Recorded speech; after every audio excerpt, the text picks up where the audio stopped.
yang harus kita amalkan.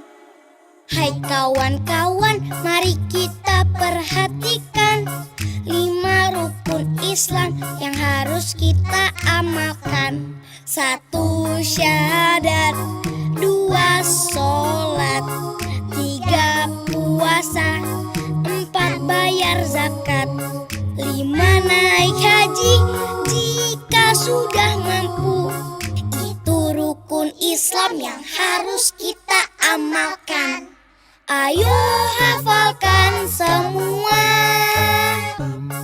Ini rukun Islam yang paling mulia. Ayo hafalkan semua. Tanamkan dalam hati agar Allah cinta kita.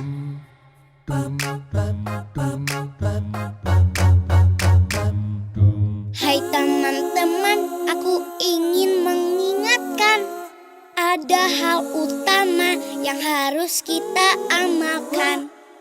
Hai kawan-kawan, mari kita perhatikan 5 rukun Islam yang harus kita amalkan. 1 syahadat, 2 sholat, 3 puasa, 4 bayar zakat, 5 naik haji jika sudah mampu. Itu rukun Islam yang harus kita amalkan. Ayo hafalkan